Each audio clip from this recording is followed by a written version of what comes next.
How about the game out here yesterday? I watched it. Vikings and Raiders. I loved it. I will never see it again. I bet under 6.5 in play, and I won. I was betting the under every single commercial break, and it was to have a game that's 3-0 where the weather's perfect, the conditions are perfect. That's the part will never happen again. Yes, a 6.5 in play. We had 2 games yesterday, scoreless at halftime. Yeah, first time since 1988. Yep, that was one of them. Jets game actually went over for the game. Oh, don't bring it up. But this game, after our show on Friday, our buddy Paul Charchian was in studio. He was out here in Las Vegas doing his show on KFan in Minneapolis with Paul Allen, the voice of the Vikings, on the Strip. And they wanted us to come over, say hello, hop on with them. So we did. That place, it's not open 24 hours. So they had to open it up specifically for Vikings fans at 1 o'clock in the morning out here. It was packed from 1 a.m. until the time that we got there, about 7:45 in the morning. So you knew it was going to be just a huge weekend. Imagine paying that much money to come out here, pay whatever you did for tickets, hotel rooms, drinks, everything like that, and you see a 3-0 game. Mm-hmm. Well, they won. I know, right? But going to Buffalo Wild Wings, the place is packed. You can't move in there. And then you see all the Viking fans out at Circa and running around the city. This is going to be a Minnesota home game. And early in the week, the Raiders were plus 3.5. When I tweeted out this could be a Vikings home game, 2.5 was available. And then it falls 3. And they get the win. So they're great fans. I don't know what O'Connell was waiting for. How does Dobbs play like that against Atlanta? And what he did Sunday night in Denver, and now we can't even get a first down. And finally you go to Mullins, and you had 23 drives in that game. 1 was longer than 50 yards. Think about that.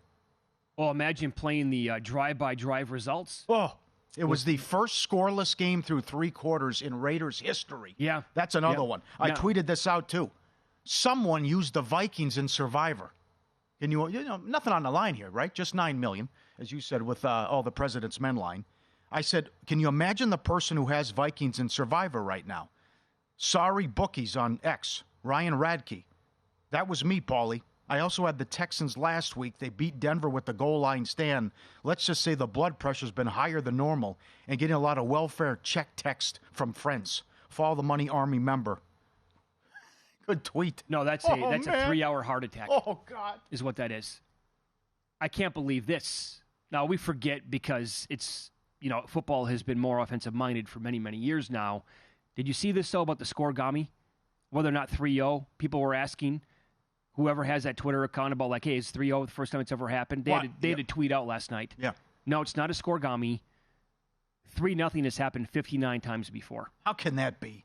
That can't be. I refuse to believe that. Well, yeah, football was way different back in the 60s.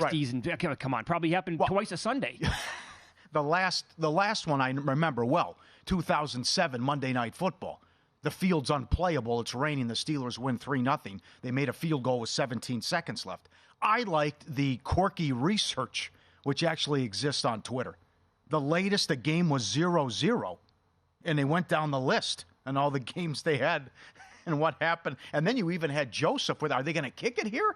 Which was important for the point spread, and he does the pooch, but he kicks it right down the middle of the field. I don't know about that. And we're supposed to coffin corner. Yes, right. Either way, terrible left job. or right. Right. I love the call there by O'Connell because the only way you lose is a blocked field goal.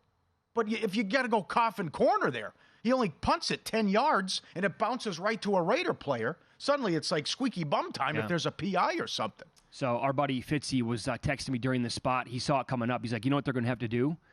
They're going to have to do the old Jim Marshall play where he took it in the wrong direction.